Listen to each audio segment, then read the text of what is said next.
Thank you, Mr Speaker. I rise to speak to the third reading of the Unit Titles Bill, and I want to make a couple of points, Mr Speaker, that have been made before but bear repeating.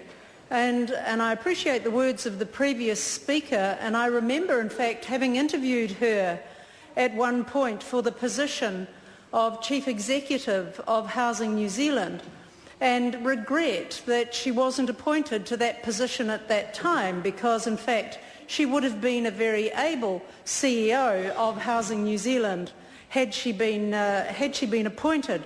However, the proximity of that appointment to a recent standing in the elections made it a little bit difficult to do with the kind of impartiality that was needed.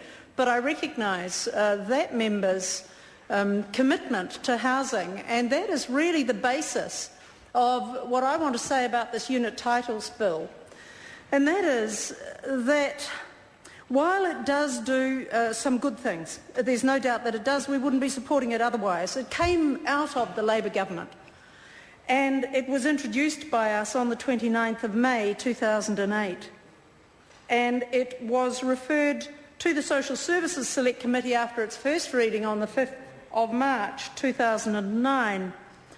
The Select Committee report came back to the House on the 2nd of September 2009, and the second reading was then held on the 16th of February 2010, committee stages at the end of March 2010, and here we are in urgency with the calendar on the wall in the chamber, Mr Speaker, saying March the 30th, but we all know that outside it is April Fool's Day. Mr Speaker, the point of rehearsing that history is that this is one of the few things that this government has done about housing since its tenure at the end of 2008.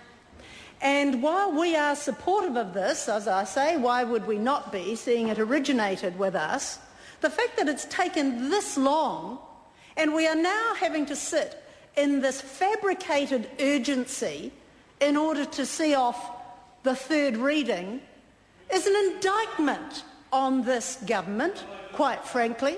It's an indictment on this government, and it is, in fact, the only thing that has been done about housing since this government took over. And I applaud the fact that it gives unit titles and those who participate in body corporates greater flexibility.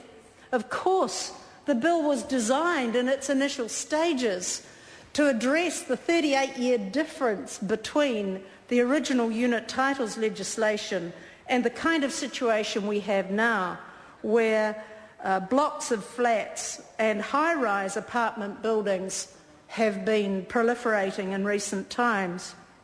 And I applaud the inclusion of maintenance plans, and that there would be some orderly progression of expenditure in maintaining and developing any structures, buildings that are owned by body corporates or managed by body corporates with unit titles amongst them.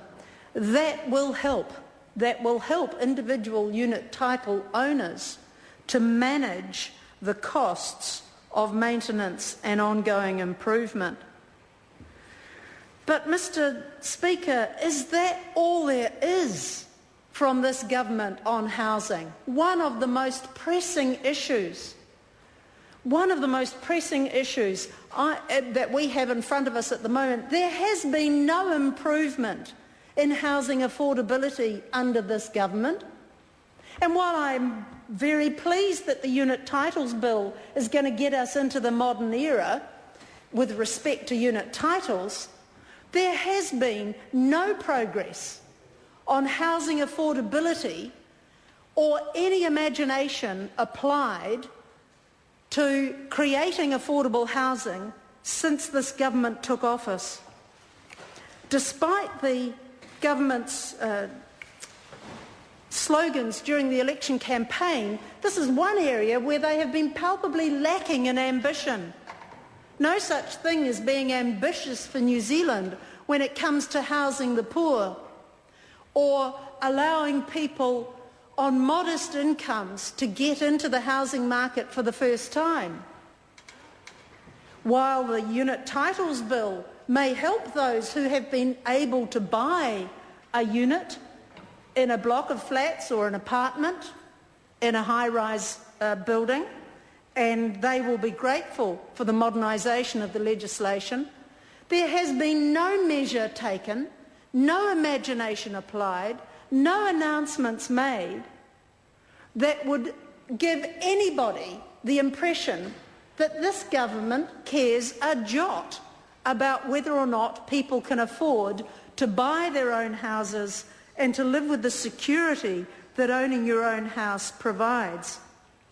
We've seen no affordable housing. In fact, we've seen quite the opposite. We've seen the abolition of affordable housing by this government, where there were to be 3,000 houses built at Hobsonville, 1,000 of them to be affordable houses, 500 of those being state houses. That project has been axed. At least the affordable housing and the state housing components of that project have been axed by this government. So, Mr. Speaker, forgive me for a little irritation and impatience over this bill.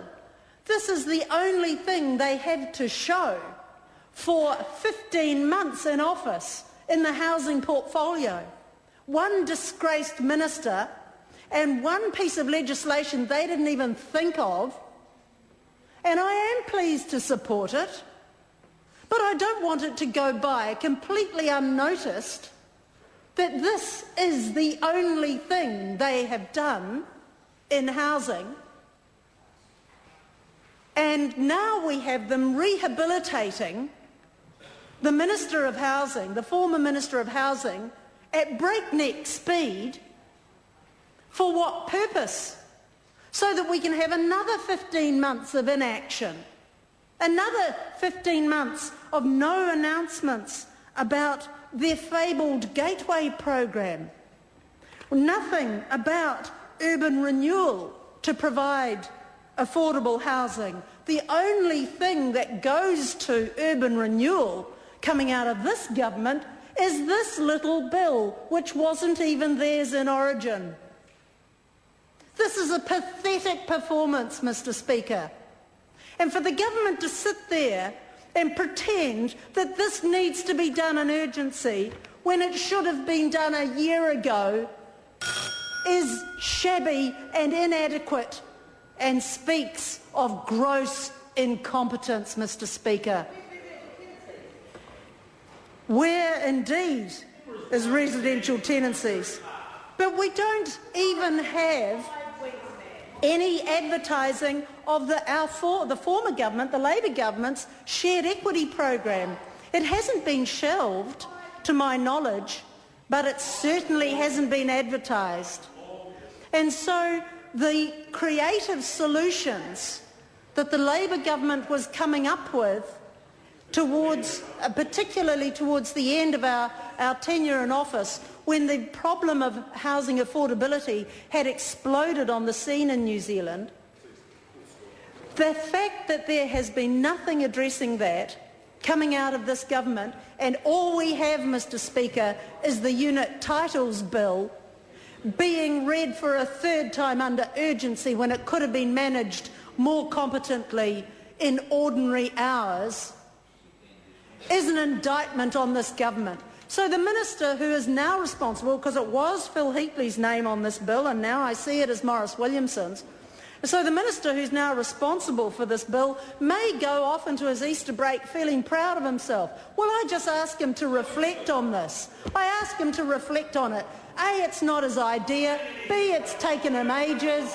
C, he had a disgraced colleague who couldn't bring it to fruition himself. And this is all they have to say about housing, Mr. Speaker.